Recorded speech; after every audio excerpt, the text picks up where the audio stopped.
Hello, dear friends. Good morning.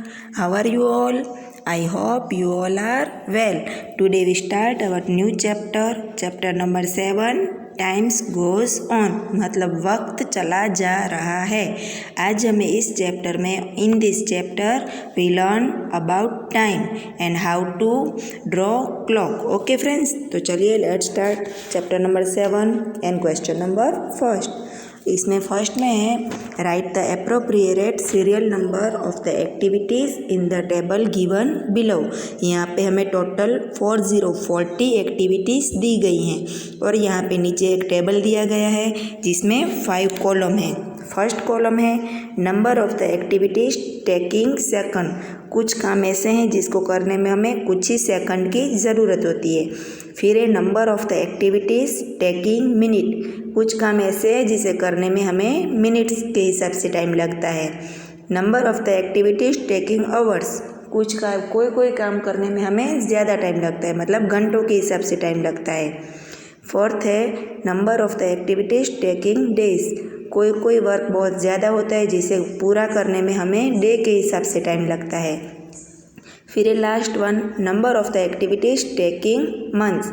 कोई काम ऐसे होते हैं जिसे पूरा करने में हमें महीनों लग जाते हैं, जैसे घर बनाना, घर को पेंट करना या फिर अनाज उगाना, इस तरह से, या फिर बच्चे को बड़ा होने में भी ज़्यादा टाइम लगता है। तो कोई काम होता है जिसमें मंथ के हिसाब से टाइम लगता है। तो चलिए शुरू करते हैं हमारा क्वेश्चन नंबर 1।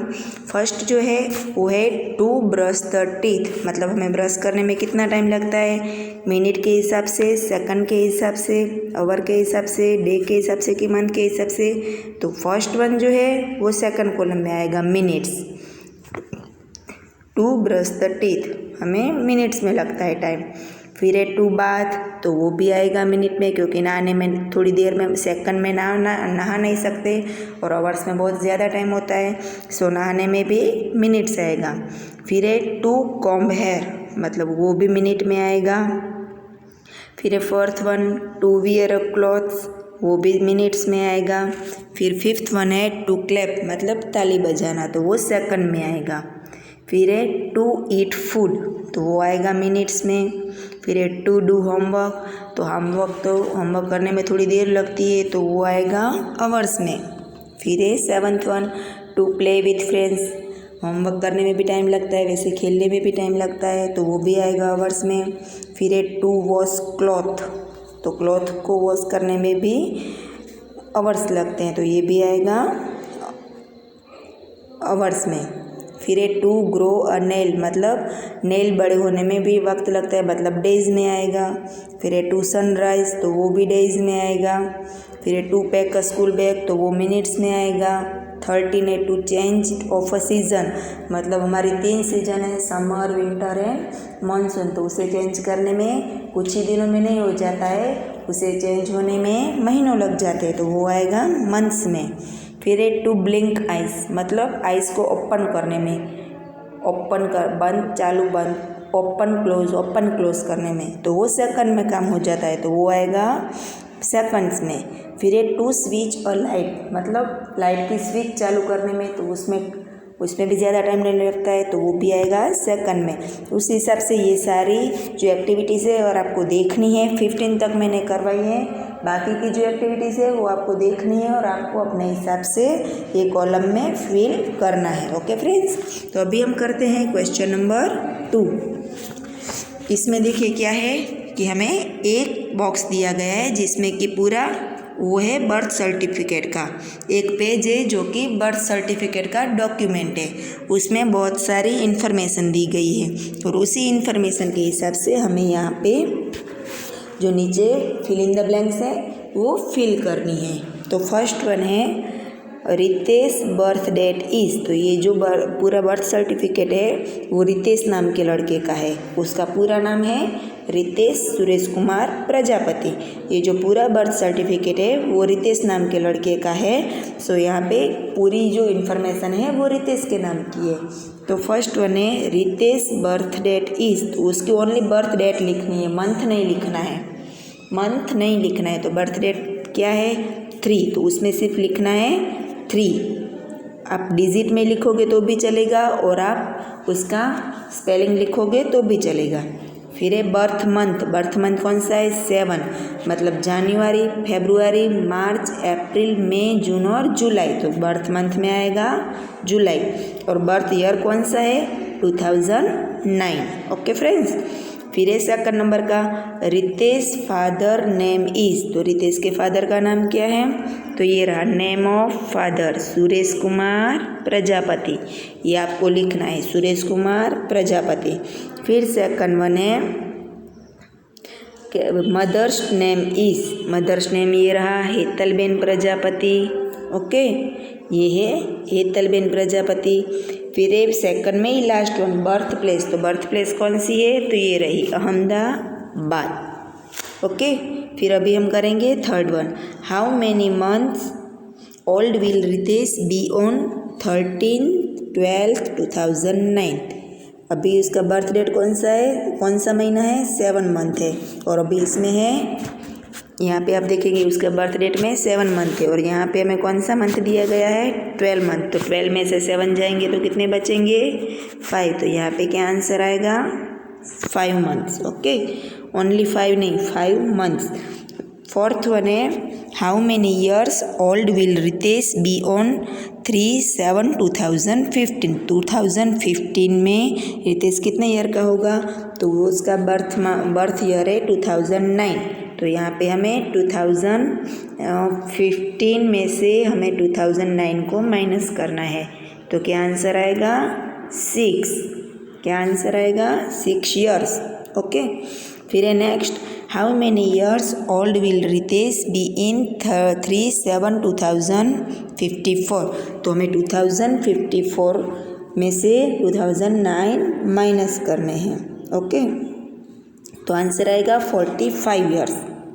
फिर sixth one on which date will Ritesh be 10 years old, 10 years कितने में होगा, तो 9 + 10 करेंगे तो 19 हो जाएगा, तो 3/7/2019।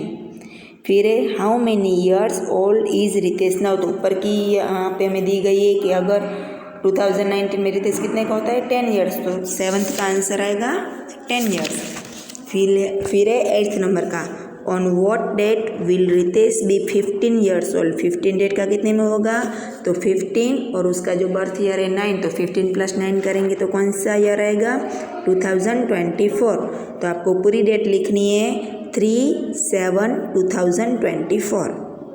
फिर है after how many days of Ritesh birth was certificate issue, कौन सी डेट को उसको सर्टिफिकेट इश्यू हुआ है, तो यहाँ पे आप देखेंगे कि कौन सी डेट को इश्यू हुआ है, वो कितने दिन का था, तो यहाँ पे आप देखेंगे कि उसका डेट ऑफ रजिस्ट्रेशन यहाँ पे आप देखिए क्या है 18/7 और उसकी बर्थ डेट है 3/7, तो हमें 18 में से 3 माइनस करना है, तो 8 में से 3 जाएंगे तो 5 एंड 1 का 1, तो यहाँ पे क्या आंसर आएगा 9th में 15 डेज, क्या आंसर आएगा 15 डेज। फिर है 9th वन में सेकंड वन है which is the date of registration, तो रजिस्ट्रेशन की डेट ये रही, मैंने आपको तभी बताया, ये रही 18/7/2009। फिर है last one 10th one what is the registration number is in of the certificate, certificate का रजिस्ट्रेशन नंबर क्या है, सर्टिफिकेट का रजिस्ट्रेशन नंबर है यहाँ पे आप देखेंगे तो कहाँ पे गया, ये लास्ट में 237/2009। ओके, तो ये था हमारा क्वेश्चन नंबर 2।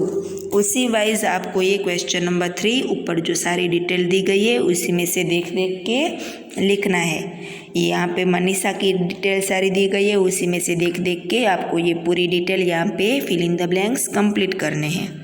यहाँ पे क्या है, अभी क्वेश्चन नंबर 4 हम देखेंगे, तो इसमें है write the answer to the questions on the basic of the calendar of year 2019। यहाँ पे हम जैसे जानते हैं कि एक ईयर में 12 मंथ्स होते हैं जनवरी टू दिसंबर, तो यहाँ पे जनवरी से लेकर दिसंबर का पूरा कैलेंडर यहाँ पे हमें 2019 के ईयर का दिया गया है। तो यहाँ पे हम क्वेश्चन नंबर अभी स्टार्ट करते हैं। How many months does a year have, एक मंथ में कितने डेज होते हैं, कितने मंथ्स होते हैं, तो आंसर आएगा 12। कितने मंथ्स होते हैं? 12 months. Which is the 7 month? तो 7 मंथ कौन सा होता है? जुलाई। फिर थर्ड वन करेंगे, विच मंथ्स कम्स बिफोर अक्टूबर। तो यहाँ पे आप देखेंगे कि अक्टूबर से पहले कौन सा मंथ आता है? तो अक्टूबर से पहले आता है सितंबर। ओके, अक्टूबर से पहले आता है सितंबर। फिर which months comes after April. After मतलब अप्रैल के बाद कौन सा मंथ आता है? मई। फिर है यहाँ पे name the months having 30 days. 30 days कौन कौन से मंथ में है? तो यहाँ पे आप देखेंगे कि कौन कौन से मंथ में हैं। तो यहाँ से अप्रैल से स्टार्ट होता है, अप्रैल, जून, फिर है सितंबर एंड नवंबर। इतने जो 4 मंथ है उसमें 30 डेज होते हैं। फिर है 6 नंबर का question, name the months having 31 days. 31 days कौन कौन से मंथ में होते हैं? तो यहाँ से हम स्टार्ट करेंगे, तो जनवरी, मार्च, मई, जुलाई, अगस्त, अक्टूबर एंड दिसंबर। ओके, फिर 7th नंबर का है, number of days of which month is different from the other. कौन सा मंथ सभी मंथ के हिसाब से अलग है? तो फरवरी, क्योंकि उसमें 28 डेज हैं। फिर how many days are there in a week. एक वीक में कितने डेज होते हैं? तो आंसर आएगा 7। फिर है 9th one, in which month did you come to class 3rd। तो ये सबको आपको अपने हिसाब से लिखना है। आप कौन से मंथ में कौन से मंथ में आप क्लास नंबर 3 में आए हो। वैसे तो आप सब लोग कौन से मंथ में आते हैं? कौन से मंथ में आते हैं? किसी को पता है? नहीं पता है? ओके, तो आपको अभी तो लॉकडाउन के हिसाब से आप 3rd में तो आ गए, लेकिन आप अपने क्लास में तो नहीं एंट्री हुए। तो यहाँ पे आप अपने हिसाब से लिख देंगे मार्च। फिर है 10th one, your birthday falls in which month. तो यहाँ पे सभी का आंसर अलग अलग आएगा कि आपका बर्थडे जिस मंथ में आता है उस मंथ में आपको यहाँ पे ये मंथ का नाम लिखना है। फिर यहाँ पे पीछे question number 11, write the dates of the festival in the table given below. यहाँ पे आपको पूरे जो फेस्टिवल दिए गए हैं उसकी डेट आपको लिखनी है। जैसे कि होली है तो होली कौन सी डेट को आती है, रक्षाबंधन कौन सी डेट को आती है, रामनवमी कौन सी डेट को आती है, बकरी ईद, महाशिवरात्रि, महावीर जयंती, गणेश चतुर्थी एंड दशहरा। तो इसके लिए हमें पूरा जो कैलेंडर है वो देखना पड़ेगा, वो करंट ईयर का 2020 का। ओके, तो 2020 में हमें देखना है कि फेस्टिवल कौन सी डेट को आते हैं। तो ये कैलेंडर आपको खुद देखने हैं। फिर यहाँ पे हम क्वेश्चन नंबर 12 देखेंगे, in calendar put circle around the dates given and write the day and special day following on that day. तो फर्स्ट वन है 8 मई। तो यहाँ पे हमें पहले मई का कैलेंडर खोलना है। इसमें क्या है कि यहाँ पे आपको सर्कल करना है। तो ये रहा 8 मई, तो आपको यहाँ पे सर्कल करना है। फिर कौन सा डे आया? वेडनेसडे। कौन सा डे आया? तो वेडनेसडे। तो आपको यहाँ पे अभी लिखना है, यहाँ पे आपको वेडनेसडे लिखना है। सॉरी, यहाँ पे आपको लिखना है वेडनेसडे। और स्पेशल डे कौन से होता है मई महीने में, वो भी आपको यहाँ पे लिखना है। तो इस हिसाब से आपको मैंने एक सिखाया, उसी हिसाब से बाकी के जो 5 है वो आपको खुद करने हैं। फिर यहाँ पे question number 13, right the special day. तो यहाँ पे क्या है? 2 अक्टूबर। 2 अक्टूबर को क्या होता है? गांधी जयंती। फिर 5 सितंबर तो क्या होता है? बाल दिन। 14 जनवरी उत्तरायण। 25 दिसंबर क्रिसमस। 26 जनवरी रिपब्लिक डे। 5 जून एनवायरनमेंट डे। 15 अगस्त इंडिपेंडेंस डे एंड 11 जुलाई होता है वर्ल्ड पॉपुलेशन डे। तो इस हिसाब से ये हमने पूरा कंप्लीट किया। और यहाँ पे आप देखेंगे कि क्या है 14th में, arrange the festivals otherwise special day of question number 11, 12 and 13 in order of January to December. तो यहाँ पे हमें जो क्वेश्चन नंबर 14 है उसमें हमें 11, 12 एंड 13 तीनों का कंबाइन करके यहाँ पे हमें लिखना है। मतलब किस तरह से जनवरी से लेकर दिसंबर तक हमें लाइन टू लाइन ये सब कंप्लीट करना है। तो ये मैं आपको शाम को आंसर की भेजूंगी, उसमें सब होगा, लेकिन आपको अपने हिसाब से जितना आए उतना कंप्लीट करना है। ओके, मैं शाम को आंसर की भेज रही हूँ, उसमें सभी होगा। फिर आपको आए तो आपको जितना आए उतना आपको मेहनत करके खुद लिखना है। फिर यहाँ पे question number 15, fill in the blanks with the appropriate years given below. यहाँ पे जो ईयर्स दिए गए हैं उसके हिसाब से हमें नीचे की fill in the blanks complete करनी है। देखिए यहाँ पे है, in which year were you in class 2। आप सेकंड क्लास में थे तब कौन सी साल चल रही थी, तो 2000। Date, which year is the present years, मतलब अभी कौन सा ईयर चल रहा है, तो 2020। Which year will be the next year, तो उसमें आएगा 2021। Which year was if 3 years back, तो अभी 2020, उसमें से हम 3 निकाल देंगे तो कौन सा आएगा, 2017। फिर है which year will come after 3 years, तो अभी 2020 चल रहा है तो उसमें हम 3 ऐड करेंगे तो 2023। Which year will come after 5 years, तो उसमें 5 ईयर्स ऐड करने हैं तो कौन सा ईयर आएगा, 2000।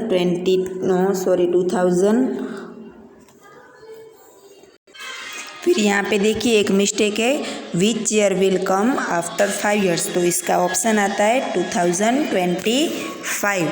मतलब लेकिन इसमें 25 का जो ऑप्शन है वो नहीं है, इसमें 2015 का ऑप्शन है। तो हमें यहाँ पे सुधार के सही आंसर लिखना है 2025। ओके, और फिर है लास्ट में क्वेश्चन नंबर 5। यहाँ पे है, do the magical calculation from the months of the calendar as per example. तो ये हमें सिर्फ देखना ही है और एक्सप्लेनेशन लेना है, उसमें कुछ वर्क हमें नहीं करना है। तो यहाँ पे लास्ट वन रह गया, which is the leap year, तो आएगा 2018। फिर अभी है क्वेश्चन नंबर 5, तो इसमें देखिए कि यहाँ पे एक 3 नवंबर का दिया गया है, नवंबर 2018। तो यहाँ पे देखिए क्या है कि 13 नंबर को है वो इन द सर्कल रखा है और यहाँ पे 19 नंबर को इन द सर्कल रखा है। तो यहाँ पे हम देखेंगे कि 19 नंबर के आसपास कितने में एरो गए हैं, 1 2 3 8, फिर 10 15 एंड 3। तो ये सब का जो प्लस होता है वो कितना होता है, 27। और यहाँ पे इसी वाइज सभी मंथ में ऐसे होता है कि कोई एक डेट को सर्कल करते हैं, कोई पर्टिकुलर एक ही डेट होती है जिसको सर्कल करने से उसका प्लस सेम आता है। तो ये सिर्फ एक्सप्लेनेशन के लिए है, इसमें कुछ सम्स नहीं करने हैं और ऐसे सम्स आपको एग्ज़ाम में भी नहीं आएंगे। ओके फ्रेंड्स, तो मैं शाम को इसकी आंसर की आपको सेंड करूँगी, जितना आए उतना आपको खुद से लिख लेना है। और इसके बाद भी अगर कुछ प्रॉब्लम है तो आप मुझे 4 to 6 में कॉल करेंगे। Okay friends, bye, take care.